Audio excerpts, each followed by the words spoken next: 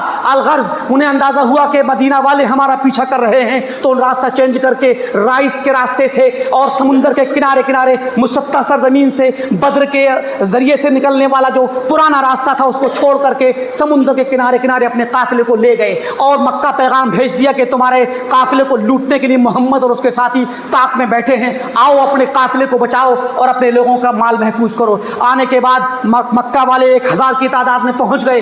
آپ جانتے ہیں بدر کا واقعہ, جب پتہ چلا اللہ کے نبی کو ابو سفیان نکل گیا اور مکہ والے آ پہنچے ہیں اور جنگ اب قریب ہے, لہٰذا اب ہمارے پاس یا تو جنگ کریں یا پھر قافلے کا سامنا کریں.